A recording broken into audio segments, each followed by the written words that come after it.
Chapitre 9. Nous passons quelques jours en chemin de fer. Les premiers aviateurs se montrent dans le ciel. Nous dépassons des trains portant du matériel. Des canons, des canons. Le chemin de fer de campagne nous reçoit. Je cherche mon régiment. Personne ne sait au juste où il est. Je passe la nuit n'importe où et au matin on me donne de quoi manger et quelques vagues instructions. Alors, avec mon sac au dos et mon fusil, je me remets en route. Lorsque j'arrive, plus aucun des nôtres ne se trouve dans la localité dévastée par le bombardement. J'apprends que nous sommes devenus une division volante, destinée à être employée partout où ça chauffe. Cela ne me rend pas gai. On me parle de lourdes pertes que nous avons eues par ici. Je demande des nouvelles de Kat et Albert. Personne ne peut rien me dire. Je continue de chercher en errant çà et là, étrange sentiment. Une nuit encore, puis une autre, je campe comme un Indien. Enfin, j'obtiens des informations précises et l'après-midi, je peux me présenter au bureau de ma compagnie. Le sergent-major me retient. La compagnie revient dans 2 jours. Il est inutile de m'envoyer la rejoindre. « Et cette permission ?» demande-t-il. « C'était bon, n'est-ce pas ?»« Comme ci, comme ça, dis-je. »« Oui, oui, soupire-t-il, s'il ne fallait pas repartir. La seconde moitié est toujours gâtée par ça. » Je flâne à l'aventure jusqu'au matin où arrive la compagnie grise, sale, maussade et triste. Alors, je bondis et me précipite entre les rangs. Mes yeux cherchent. Voici Tjaden, voici Müller qui se mouche, et puis Kat et Kropp. Nous préparons nos sacs de paille l'un à côté de l'autre. En les regardant, je me sens coupable de quelque chose, et pourtant, il n'y a aucune raison à cela. Avant de nous endormir, je sors le reste des beignets et de la marmelade, afin qu'eux aussi en aient un peu. Les 2 beignets des extrémités du paquet commencent à moisir, mais on peut encore les manger. Je les garde pour moi et je donne à Kat et à Kropp les plus frais. Kat mâche et demande « Ils viennent sans doute de chez toi ?» Je fais un signe affirmatif. « Oui, dit-il, on le sent au goût. » Je pleurerai presque. Je ne me reconnais plus. Cependant, ça ira mieux maintenant que je suis avec Kat, Albert et les autres. Je suis ici dans mon milieu. On dit que nous allons en Russie. En Russie? Alors ce n'est plus la guerre? Au loin, le front rugit. Les parois des baraquements frémissent. On astique furieusement. Un appel chasse l'autre. De tous les côtés, on nous passe en revue. Ce qui est déchiré, on le change contre des choses en bon état. J'attrape ainsi une veste neuve irréprochable et Kat, naturellement, un équipement complet. Le bruit se répand que c'est la paix. Mais une autre opinion est plus vraisemblable, c'est que nous allons être transportés en Russie. Mais pourquoi en Russie aurions-nous besoin d'effets meilleurs? Enfin, la vérité se fait jour peu à peu. Le Kaiser vient nous passer en revue. De là tous ces préparatifs. Pendant 8 jours, on pourrait croire qu'on est dans une caserne de recrues tellement on travaille et on fait l'exercice. Tout le monde est maussade et énervé, car un asticage exagéré n'est pas ce qu'il nous faut, des marches de parade encore moins. Ce sont ces choses-là qui mécontentent le soldat plus que la tranchée. Enfin, c'est le moment. Nous nous tenons immobiles au garde à vous, et le Kaiser apparaît. Nous sommes curieux de voir quel air il a. Il passe le long du front, et à vrai dire, je suis un peu déçu. D'après les portraits que j'avais vus, je me l'étais imaginé plus grand, plus imposant, et surtout avec une voix tonnante.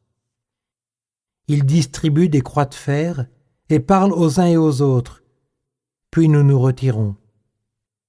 Ensuite, nous nous mettons à parler. Tjaden dit d'un air étonné « Ainsi, voilà le chef suprême. Tout le monde doit se mettre au garde à vous devant lui sans exception. Il réfléchit. Devant lui, Hindenburg doit lui aussi se mettre au garde à vous, n'est-ce pas? Oui, confirme Kat. Tjaden n'a pas encore fini. Il songe un instant puis demande: un roi doit-il aussi se mettre au garde à vous devant un empereur? Personne ne sait au juste ce qu'il en est, mais nous ne le croyons pas. Tous deux sont déjà si élevés que, certainement, le véritable garde à vous n'existe pas entre eux. « De quelle bêtise accouches-tu là ?» dit Kat. « Le principal, c'est que toi, tu te tiennes au garde à vous. » Mais Tjaden est fasciné. Son imagination, d'habitude si aride, se met cette fois à enfler. « Tenez, déclare-t-il, je ne peux pas comprendre qu'un Kaiser doive aller au cabinet tout comme moi. »« Eh ben, mon vieux, c'est pourtant certain. Tu peux en mettre ta main au feu, » dit Kropp en riant. « Un toqué, et toi, ça en fait deux, » répète Kat. « Tu as des poux dans le cerveau, Tjaden. Va-t'en donc tout de suite au cabinet, afin de t'éclaircir les idées et de ne pas parler comme un enfant au maillot. » Tjaden disparaît. « Je voudrais pourtant savoir une chose, » dit Albert. « Y aurait-il eu la guerre si le Kaiser avait dit non ?»« Certainement, à ce que je crois, » lançai-je. « On prétend d'ailleurs qu'il ne l'a pas voulu. Oui, peut-être qu'à lui seul ça ne suffisait pas, mais ça aurait suffi s'il y avait eu avec lui dans l'univers 20 ou 30 personnes pour dire non. »« C'est probable, » fais-je en manière de concession, mais c'est justement ceux-là qui l'ont voulu la guerre. « C'est bizarre quand on y réfléchit, » poursuit Kropp. « Nous sommes ici pour défendre notre patrie, mais les Français aussi sont là pour défendre la leur. Qui a raison ? » « Peut-être les uns et les autres, dis-je, sans le croire. »« Soit, » fait Albert. Je vois à son air qu'il veut me poser une colle. Mais nos professeurs, nos pasteurs et nos journaux disent que nous seuls sommes dans notre droit, et j'espère bien que c'est le cas. Et les professeurs, les curés et les journaux français prétendent eux aussi être seuls dans leur droit. Comment est-ce possible ? Je ne le sais pas, dis-je. En tout cas, c'est la guerre, et chaque mois, il y entre de nouveaux pays. Tjaden revient. Il est toujours en état d'excitation, et il se mêle à la conversation en demandant comment une guerre éclate. Le plus souvent, c'est parce qu'un pays en offense gravement un autre, répond Albert d'un ton un peu supérieur. Mais Tjaden fait la bête. Un pays ? Je ne comprends pas.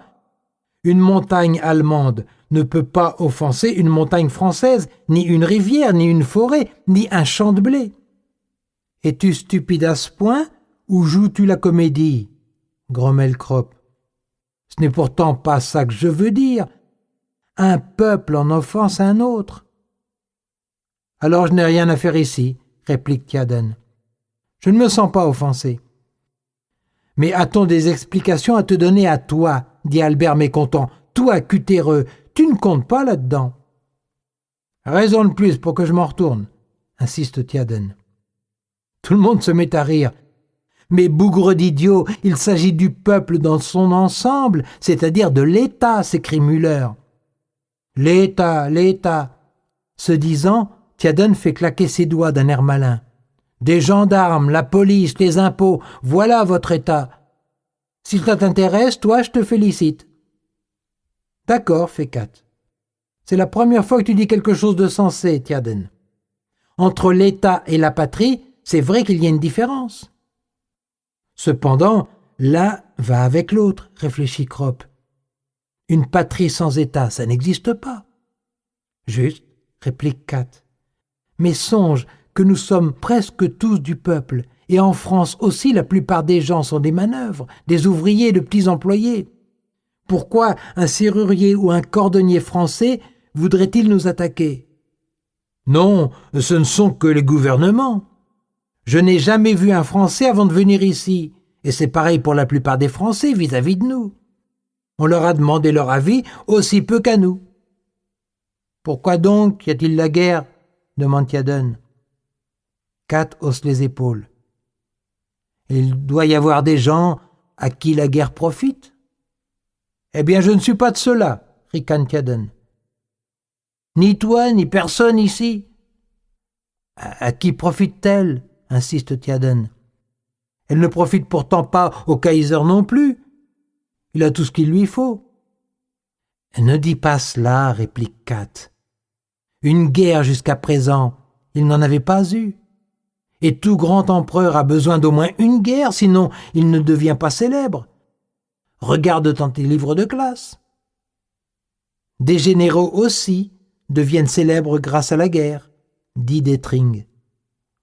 Encore plus que les empereurs, confirme Kat. Sûrement, il y a encore derrière eux d'autres gens qui veulent que la guerre leur profite, grogne Détring.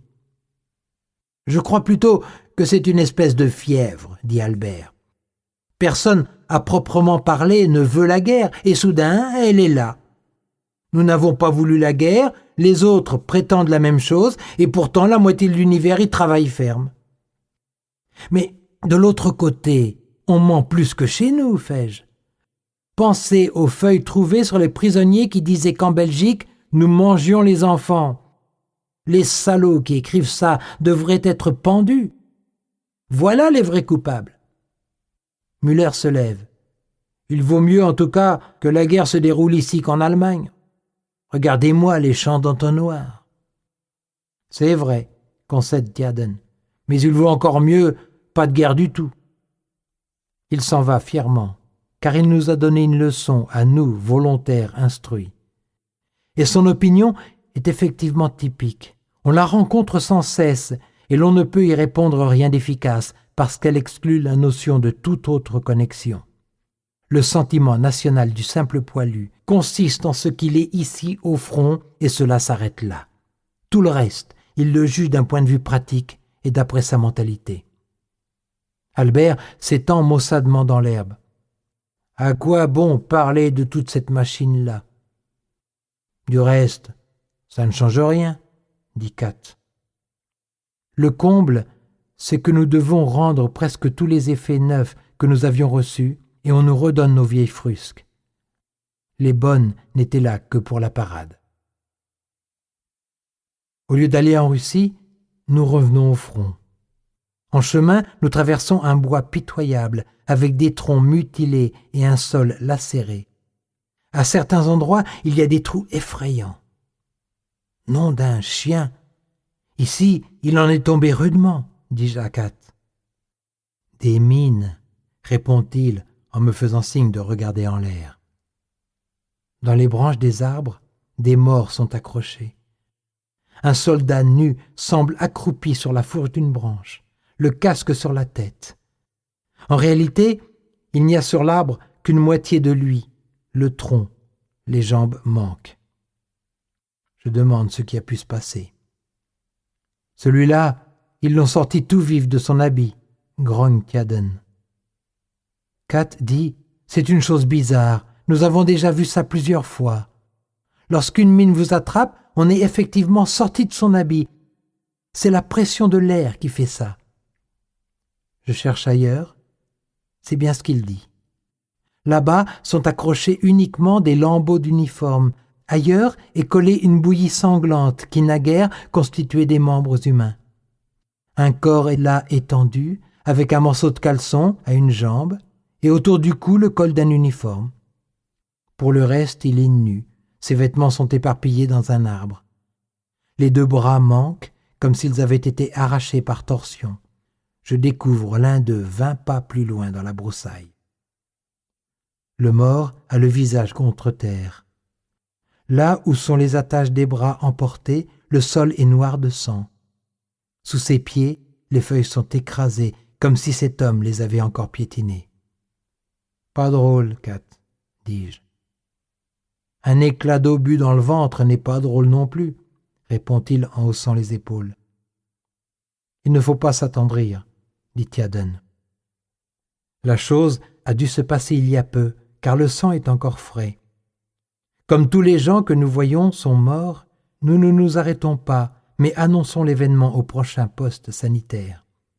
Somme toute, ce n'est pas à nous d'accomplir la besogne de ces chevaux de brancard. L'ordre arrive de faire sortir une patrouille pour constater dans quelle mesure la position ennemie est encore occupée. À cause de ma permission, j'éprouve en face des autres une gêne, et c'est pourquoi je me porte volontaire pour la patrouille.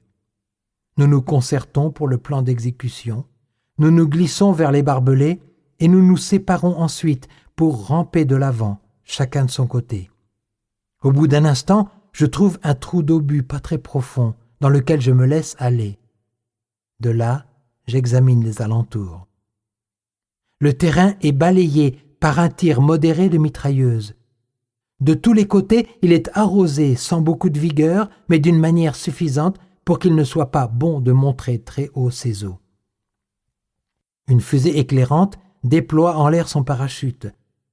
Le terrain est figé sous cette lumière livide. Ensuite, l'obscurité se replie sur elle, plus ténébreusement encore. Dans la tranchée, on a raconté que c'étaient des troupes noires qu'il y avait devant nous. C'est désagréable. On ne peut pas bien les voir. En outre, elles sont très habiles pour patrouiller. Chose étrange, souvent elles sont aussi très imprudentes. Ainsi, Kat et Crop ont une fois, étant en surveillance, abattu des contre-patrouilleurs noirs parce que ceux-ci, dans leur passion pour la cigarette, fumaient tout en marchant. Kat et Albert n'ont eu qu'à prendre pour cible les bouts luisants des cigarettes. À côté de moi, siffle un petit obus. Je ne l'ai pas entendu venir et je suis saisi d'une vive frayeur. Au même moment, une peur insensée s'empare de moi. Je suis là tout seul et presque perdu dans l'obscurité. Peut-être que depuis longtemps, 2 yeux m'observent d'un entonnoir et qu'une grenade est déjà prête à être lancée pour me mettre en pièces. Je cherche à me ressaisir. Ce n'est pas ma première patrouille et de plus, elle n'a rien de particulièrement dangereux. Mais c'est la première fois que je vais en reconnaissance depuis mon retour de permission et je connais peu le secteur. Je me dis bien que mon émotion est stupide, que probablement dans l'obscurité, rien ne me guette, sans quoi le feu ne serait pas si plat. C'est en vain. Pêle-mêle, les pensées bourdonnent sous mon crâne. J'entends les exhortations de ma mère, je vois les Russes aux barbes flottantes s'appuyer au grillage. J'ai devant moi l'image claire et merveilleuse d'une cantine avec des sièges, celle d'un cinéma de Valenciennes. Dans mon imagination douloureuse, je vois l'horrible bouche grise d'un fusil implacable qui se déplace sans bruit en me menaçant et suit les mouvements de ma tête. La sueur me coule par tous les pores. Je suis toujours couché dans mon trou. Je regarde l'heure. Il ne s'est écoulé que quelques minutes. Mon front est mouillé, mes orbites humides, mes mains tremblent et je halète tout bas. Ce n'est qu'un terrible accès de peur, une peur vile et intense d'allonger la tête et d'avancer. Mon anxiété, en se répandant comme une bouillie, aboutit au désir de rester là, couché. Mes membres sont collés au sol. Je fais une vaine tentative, ils ne veulent pas s'en détacher.